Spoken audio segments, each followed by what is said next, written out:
Amém. Irmãos,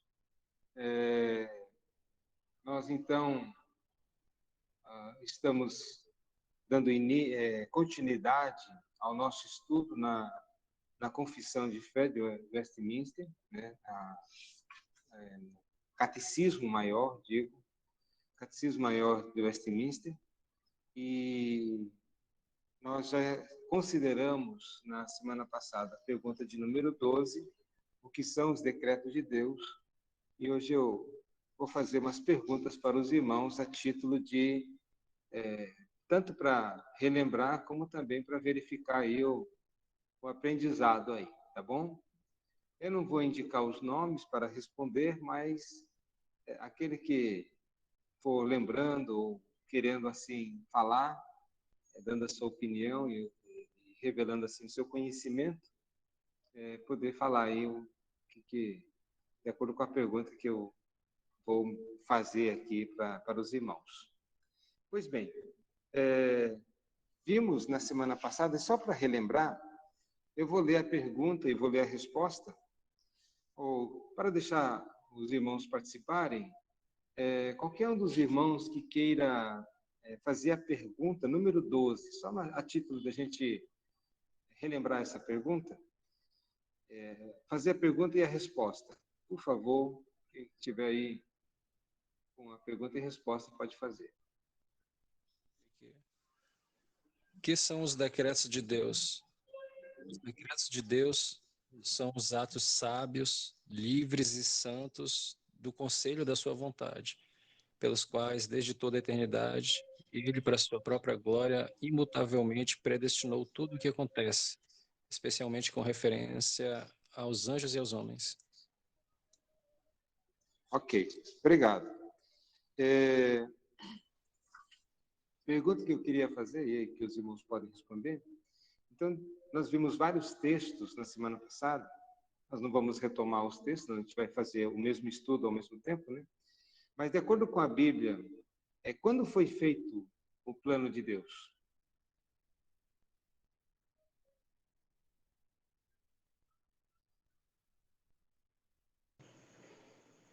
Boa noite, pastor. Em primeiro lugar, boa noite. Boa noite, pastor. E atrasado, como sempre. Mas, assim, já respondendo, né, pastor, biblicamente, os planos de Deus foi na eternidade, né? Na eternidade. Desde lá de Gênesis, né, Deus já determinou o que iria acontecer, né, futuramente. Uma vez que o homem desobedeceu a Deus, né, como nós já sabemos, a desobediência de Adão e Eva, então, a partir daquele momento, Deus já predestinou tudo que ia acontecer, né? O homem ia morrer, Jesus ia ressuscitar, ia morrer e ressuscitar, aqueles que estavam em Cristo, né? E, aliás, em primeiro ponto, né? O homem, ele por conta do pecado, né? Viria um Salvador, né? Viria um Salvador para morrer pelo pecador, por aqueles que Deus já tinha escolhido de antemão. Então, o plano da salvação já veio desde a eternidade, ou seja, antes da fundação do mundo, né, como nós aprendemos pela luz das Escrituras. Isso.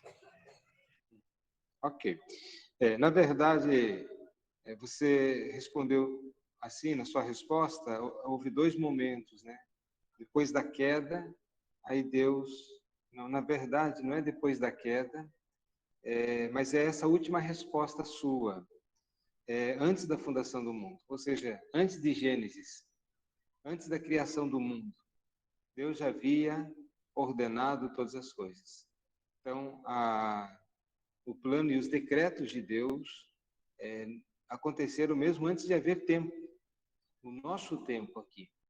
Então, antes da criação do mundo, do tempo e de todas as coisas, Deus já havia decretado todas as coisas, tá?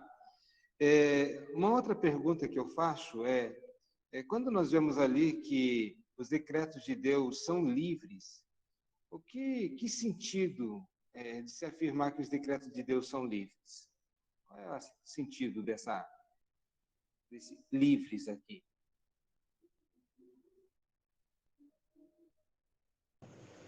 Que Deus não estava sobre qualquer tipo de coação.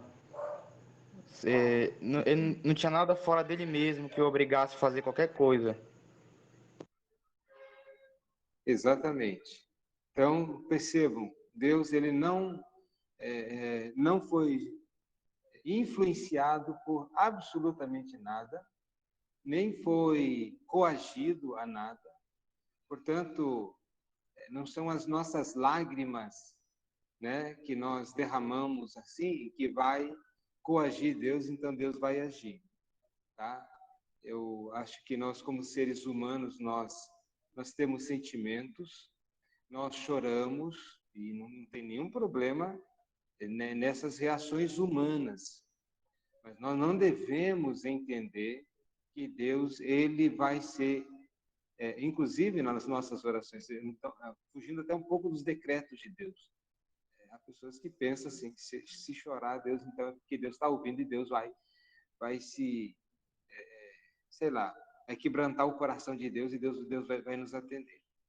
Sempre Deus considera a nossa confiança nele e não necessariamente as nossas lágrimas, né, como que coagindo a Deus. Isso das nossas orações. E com relação aos decretos de Deus, Deus também não foi influenciado por absolutamente nada, né? Que seja por alguma característica das pessoas, que ele vai eleger esse porque ele é bonitinho, ou eleger aquele porque ele tem já uma inclinação religiosa, não vai escolher aquele porque ele é o cara ali meio mal, faz coisas erradas. Percebam, Deus, quando falamos livre, é que Deus não sofreu e não sofre pressão, nem influência alguma, nada alheio à sua própria natureza. Então, quando Deus ele decretou alguma coisa, ele decretou pela sua soberana vontade. Ele perguntou para ele mesmo: eu quero fazer isso, então eu faço. Então, não há nada fora dele, tá? Nós podemos considerar os decretos de Deus como decisões arbitrárias. Os decretos de Deus, eles são arbitrários, no sentido de que você vai acontecer porque e você não tem o que fazer de uma forma absoluta, como destino ou sorte, né? Aconteceu ali. Não sei se os irmãos estão entendendo, mas há arbitrariedade nas decisões e nos decretos de Deus.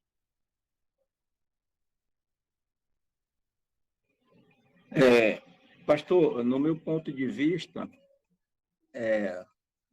os decretos de Deus assim não influenciam a arbitragem, no caso, né? Porque, como o pastor já citou, nós não dependemos e nós não estamos entregues, os filhos de Deus, à nossa própria sorte, né? Porque já imaginou que se nós fôssemos entregues à nossa própria sorte, né, o que seria de nós, né?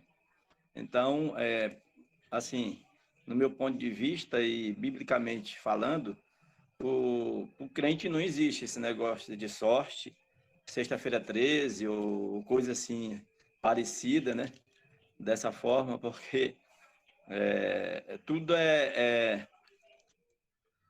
tudo vem de Deus, Ele que determina, entendeu?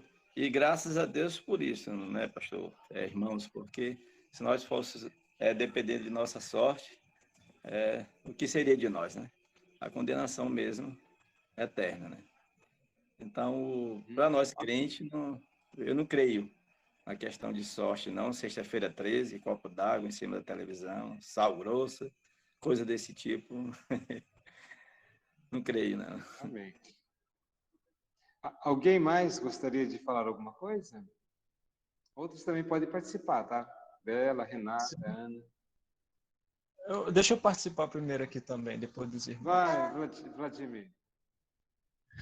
Não, pastor, de modo nenhum, né? De modo nenhum de modo nenhum Deus ele é arbitrário nos seus decretos e daquilo que ele determinou antes da fundação do mundo. Tudo converge para a glória dele. Falando de um assunto quanto à eleição, quando diz em Romanos 9, Paulo faz uma pergunta para um interlocutor, e essa pergunta ela é retórica. Há injustiça da parte de Deus? Ele, de modo nenhum. Então, todos os seus decretos, tudo que Deus ele decretou por sua livre vontade, é para sua glória. Então, quem é o mortal que pode dizer que as decisões e os decretos de Deus são arbitrários? Até porque eu creio que homem nenhum vai chegar a tal conhecimento, conhecendo decretos de Deus, a ponto de dizer que há uma arbitrariedade. Então, todos os decretos dele convergem para a sua própria glória. Então, pastor, com esse pressuposto, não tem como dizer que há arbitrariedade. Não há injustiça nele, não há engano nele, não há dolo nele.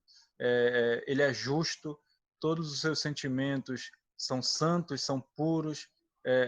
Ele é justo, pastor. Então, se eu falar, ou algum homem se levantar e dizer que há arbitrariedade, é porque, de fato, não conhece a Deus, não conhece o propósito dos seus decretos. Tudo, pastor, tudo converge para a sua glória. Uhum. Amém. Mais alguém gostaria de comentar algo?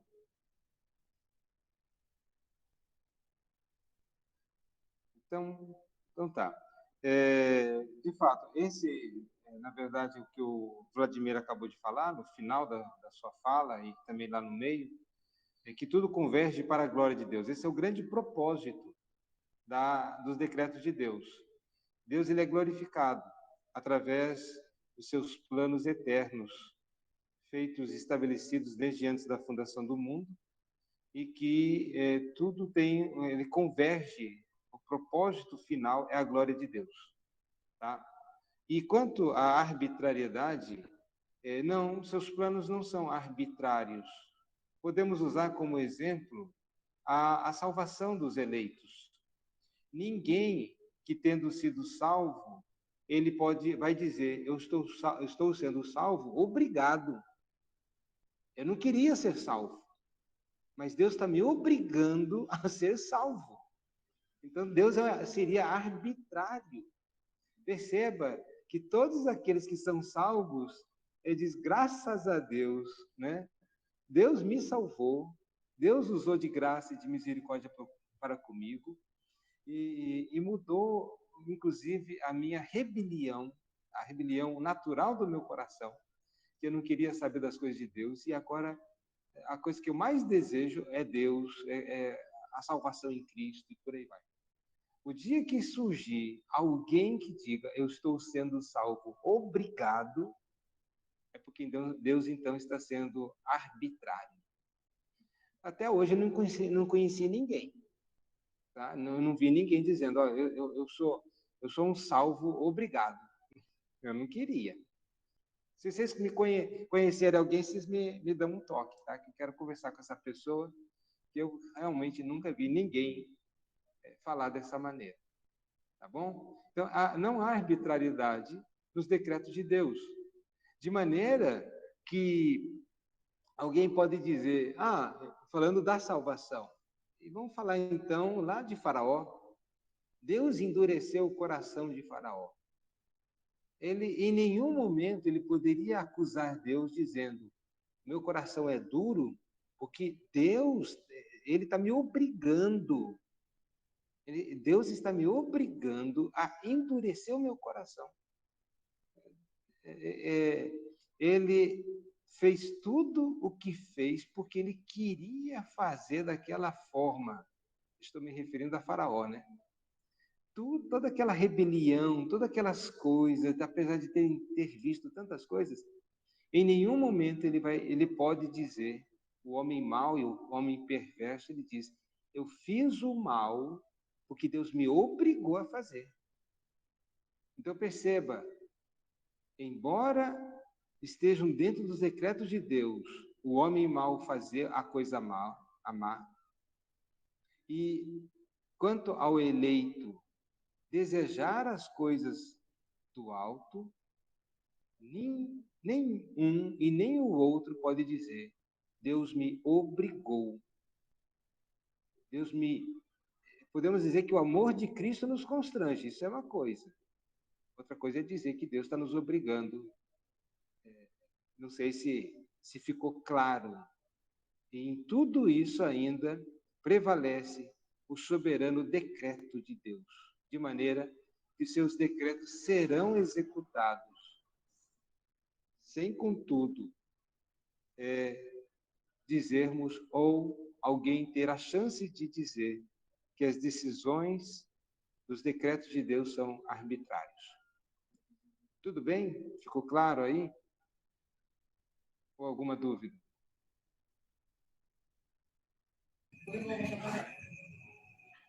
Ficou claro, pastor. Bem explicado. Obrigado. Amém. Eu queria perguntar também, fazer uma outra pergunta. Aí tem a Renata, a Ana, outros podem participar também. Qual é a natureza dos decretos de Deus? O que se entende por natureza dos decretos de Deus? Ou qualquer um pode falar também. Hoje é uma aula de revisão, tá, irmãos?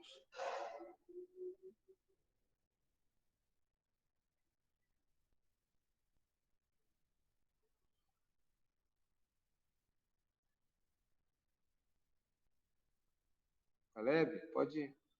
Sei que está pensando aí. Pastor, seria Sim, Ana. o seu propósito divino, a salvação, Salvação. a vida eterna. O propósito final sempre é aquilo que o Vladimir falou, é a glória de Deus. Pastor, seria a soberania? Soberania. Vamos lá, mais um pouquinho aí. A sua vontade. Vontade. Natureza do decreto de Deus é a sua vontade. Autoridade suprema? Autoridade. Eu poderia falar assim, o que são as características desses decretos de Deus? Então, por natureza, características desses decretos. Que características você vê nos decretos de Deus? Santos, que mais? Oi? Santo e o quê? Eu não Sábios. entendi a segunda parte. Sábios, livres. E tem mais uma palavrinha aí interessante, que é importante a gente explorar. Vamos ver se alguém descobre. Deixa eu falar então. Imutáveis. Não podem ser modificados.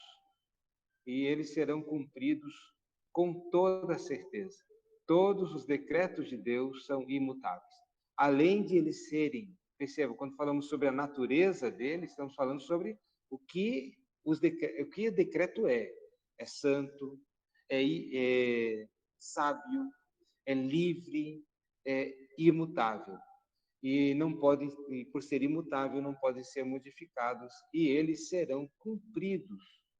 Né? Então, uma coisa que eu sempre menciono quando vemos ali o sermão profético de Cristo, que diz o que haveria, caracterizaria esse período chamado princípio das dores, que haveria guerras, rumores de guerras, mortandade, fome, peste, terremotos, essas coisas todas, são coisas que nós, como igreja, não, não devemos orar para que essas coisas não aconteçam.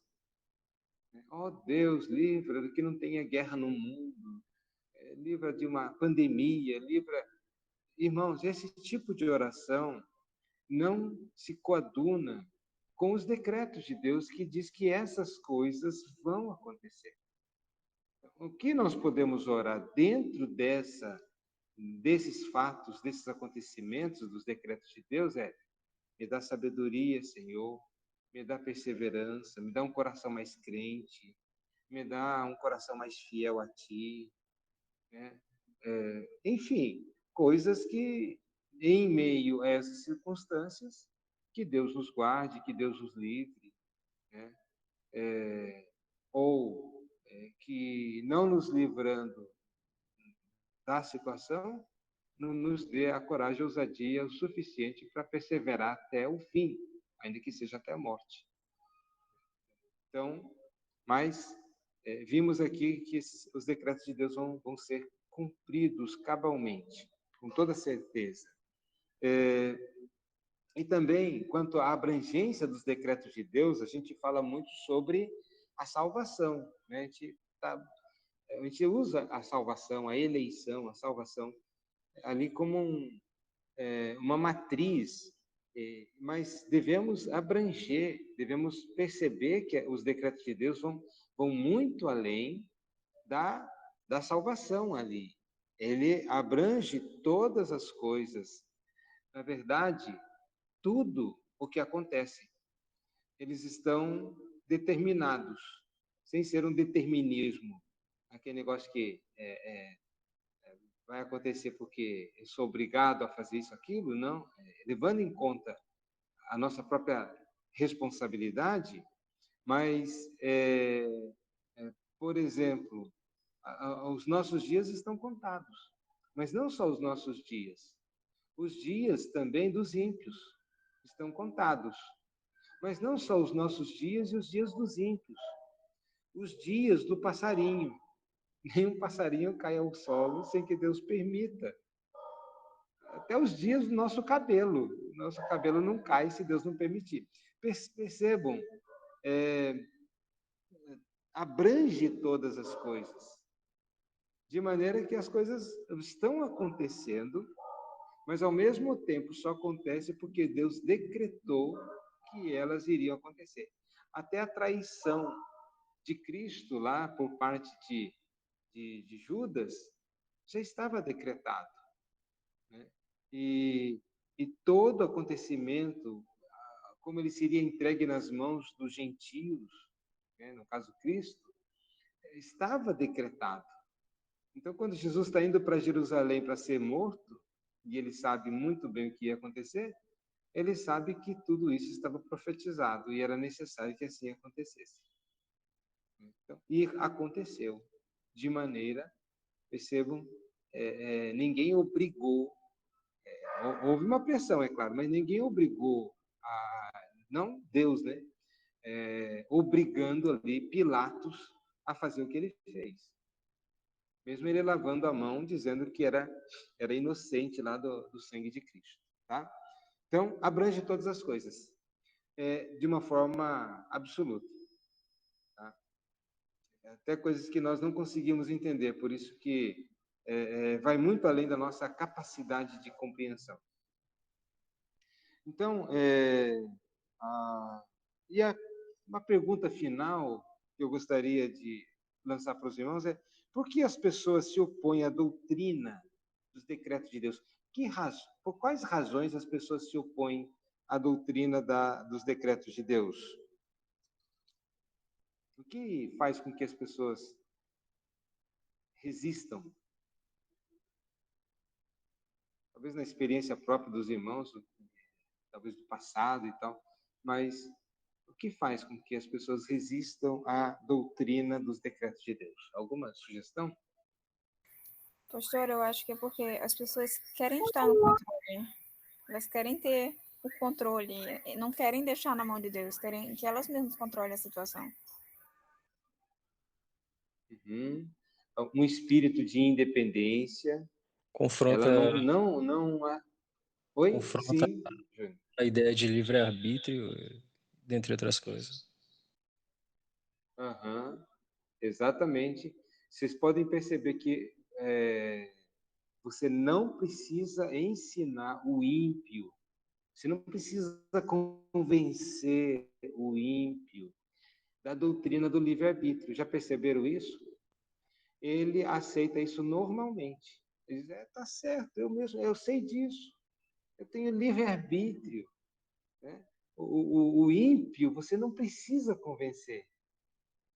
É interessante que essa doutrina da liberdade, do livre-arbítrio, ela não é ofensiva ao homem ímpio, pecador, mas a doutrina da eleição, da predestinação, é ofensiva, porque atinge o alvo, a coisa mais sensível do ser humano, o orgulho. Atinge o orgulho em cheio, tira das mãos dos homens toda a arrogância, a altivez, o poder de decisão, dizer eu faço, eu escolho, eu decido. Aí, de repente, ele se vê no pó e que não tem nada, é tirado dele toda decisão e é colocado só nas mãos de Deus. O cara pira. Ele vai à loucura, ele diz, isso não pode, isso não pode acontecer. Ele não consegue enxergar isto com bons olhos, tá? Então, as pessoas naturalmente se opõem à doutrina dos decretos de Deus por causa do orgulho, porque, como a Renata disse, tira do homem a sua liberdade de escolha e coloca nas mãos de outrem, né? No caso de Deus. E pode perceber também que todos os argumentos contrários à doutrina dos decretos de Deus são argumentos filosóficos equivocados, nunca bíblicos. Por exemplo, não é justo que Deus faça isso. Ele não mostrou nenhum versículo bíblico. Eu não acredito que um Deus de amor possa fazer assim. Só que ele não mostrou nenhum versículo bíblico. Então, nunca se fundamenta na verdade, se fundamenta em raciocínios filosóficos humanos falhos, né? Então, por isso que ele acaba não aceitando, que ele se apega a esses argumentos filosóficos que são frágeis e pueris, que não conseguem se sustentar, não pelo menos à luz das Escrituras. Eu não acredito que um Deus de amor possa jogar pessoas no inferno. Só que não considera que o Deus de amor é o justo juiz e que julgará todas as pessoas segundo a verdade. Então, percebam essa questão. Os homens naturalmente são arminianos. Os homens naturalmente são arminianos. Então, você não precisa convencer ninguém para ser arminiano. Ele já é arminiano de nascimento. Ele precisa ser convencido sobre o calvinismo, ou mais propriamente, fugindo da palavra calvinismo, porque Calvino sistematizou ali, por assim dizer, a doutrina da predestinação e tal, mas a doutrina bíblica da predestinação. Você vai ver ali com clareza palavras como Deus predestinou. Né? E você não vai haver nenhuma doutrina bíblica ali fundamentada suficientemente, a doutrina do livre-arbítrio. Tá? Pois bem, irmãos, eu iria fazer essa revisão e depois iria passar para o 13ª pergunta. Mas eu acho que pelo horário, a gente pode fazer hoje mais curto, né? Ficar só nessa revisão. Mas se os irmãos toparem, pode ver também a próxima pergunta. Mas alguma dúvida, alguma pergunta, alguma colocação nessa questão?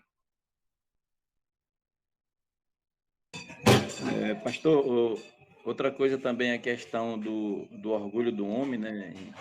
Inclusive do ímpio, daquele que não se humilha diante de Deus, justamente a questão que ele pode tudo, né? Tudo é dele, ele que escolhe, como o pastor já bem citou, já bem explicou, né? Mas ele pode tudo, ele pode fazer isso, ele é dono daquilo, ele é dono daquilo, dono da vida dele, pode fazer isso, pode fazer aquilo. Justamente ele não quer se humilhar diante de Deus, né? Nós sabemos que Deus é o dono de tudo e tudo se resume para a glória dele. E é ele que nos dá, né? O apóstolo Paulo vai dizer que é ele que nos dá vida, respiração e tudo mais, né? Já o ímpio, ele vai dizer, eu sou dono da minha vida, faço o que eu quero dela, faço isso, faço aquilo, coitado, né? Nós não somos donos de nada, nem da nossa respiração, é o próprio Deus que nos dá. Então, justamente isso que ele não se opõe, né?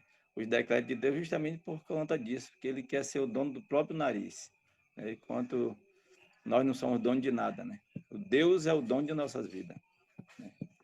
É isso. Amém, meu irmão. Isso mesmo. Deus é o dono das nossas vidas, Ele é o doador da vida. A vida é uma concessão divina. Nossa vida, nós estamos aqui hoje porque Deus nos deu vida. Quer dizer, e o homem arrogantemente, orgulhosamente pensa que a vida é dele, flui dele mesmo. Não flui de nós mesmos. Nós estamos aqui vivos pela graça de Deus e porque Deus a todos tem dado a vida, né? Então, como o Jerry comentou aqui agora. E é verdade, essa questão como o homem é orgulhoso, né? E isso afeta a sua capacidade de ver Deus e as coisas de Deus. E lembrar também, meus irmãos, que essa é a pedra fundamental, não no sentido de construção aqui, mas da derrocada do homem, né, dos homens, é orgulho. Ele pensa que ele tem o poder, tem a decisão. Se os irmãos perceberem, quando Jesus Cristo vai delinear o caráter do cristão, lá em Mateus capítulo 5, quando ele vai falar sobre as bem-aventuranças, a primeira coisa que ele vai confrontar, por assim dizer, é a tal do orgulho. Por isso que ele vai dizer, bem-aventurados os humildes, porque deles é o reino dos céus. É a porta de entrada. Ninguém pode avançar além disso, ninguém pode conhecer a Deus, ninguém pode saber o que é bem-aventurados os mansos, os que choram, os que têm fome e sede de justiça. Ninguém, se ele não passar pela porta da humildade. Por isso, os humildes são aqueles que dizem, Senhor, nada tenho em minhas mãos, nada sou, nada posso. Se o Senhor não me salvar, eu estou ralado, né? Eu estou frito, não tenho o que fazer. Então, a humildade é a porta. E por aí se conhece o verdadeiro cristão. O cristão que fica batendo no peito, dizendo, eu sou o cara, eu posso, eu sou super espiritual. Desconfie, meus irmãos. Essa é uma maneira de você perceber. É uma pessoa que ele acha que é grande coisa e que ele faz as coisas. E a nossa visão reformada se o Senhor assim nos permitir, faremos isso ou aquilo. Se Ele não nos permitir, não faremos nada. Então, que o Senhor Deus nos abençoe.